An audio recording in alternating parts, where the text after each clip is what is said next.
Ambassador Ambition is small. The gym is smaller.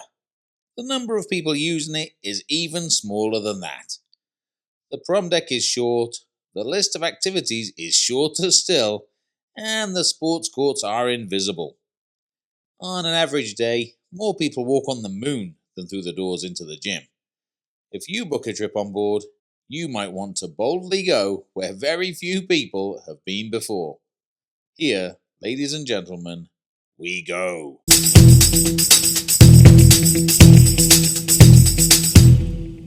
Don't take your coat off, this is not gonna take long.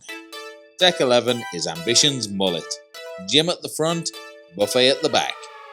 When you stop coughing and sneezing from all the dust that starts flying when you kick open the door, you'll see a modest but functional little gym.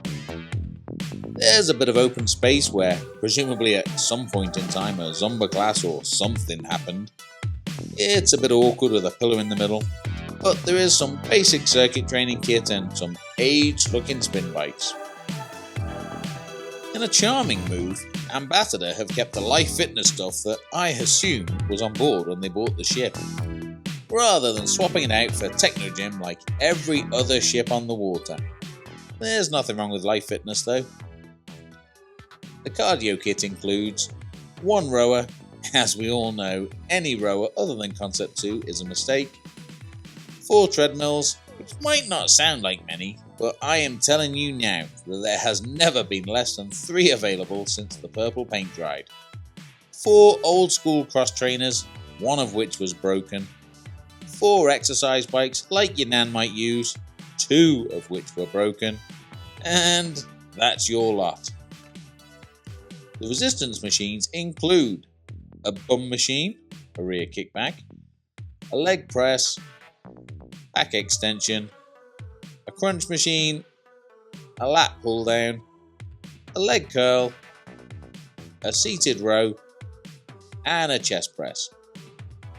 Now, obviously these have been organised by someone who does not use the gym, and it's an odd little selection. A bum wobbler is fine, but it shouldn't be taking up space when basics like a shoulder press are missing. Bicep curl and tricep extension seem rare on ships for whatever reason. I didn't see any biceps or triceps on Ambition, but it's difficult to know what's cause and what's effect. There's one bench, which is plenty on this ship to be fair, and a handful of small weights. No barbells, no squat rack, no staff or passengers. It's basically a Best Western hotel gym with a nice view. The kit is far from new, but most of it's in working order, and sure, far from ideal. But if you can't close your rings in here, then that is more a reflection on you as a human being, your haphazard approach to life and your inability to commit to achieving a goal, than it is on this modest but usable little gym. And whilst that doesn't make you a bad person, it does make you a wishy-washy drippity-drip. So don't be surprised when you're laying out on deck, relaxing in a sun lounger, and Greenpeace activists keep trying to roll you back into the sea. You whale. There are no glass lifts, so it's 100% stairs only on here. But it's a petite little ship, so there's only about a dozen or so anyway. And forget using prom deck to bash out the miles. It's shorter than Danny DeVito. There are no sports courts of any kind, so forget playing with balls. But there is a running track. Sort of. I mean, it's not a running track, it's just a walkway above the Lido deck.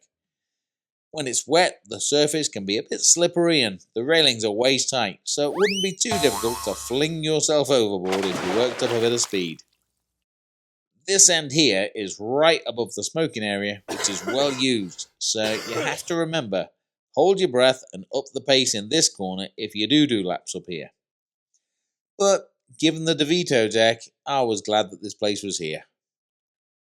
Cruise ship pools are rarely big enough to swim in, they're just for standing around in really. I gave it a crack, but people kept giving me funny looks, so I didn't come back. Given the old school nature of the ship, the food is a pleasant surprise and it's relatively easy to eat clean on board. Certainly no worse than any other ship, even if the options can be a bit uninspired at times. In a shock move, meals are only available at meal times, so the usual cruise ship grazing temptation has been removed, which helps those of us who are weak to resist temptation. And you'll rack up a few miles every day looking for something to do. Staying fit on ambition. Done.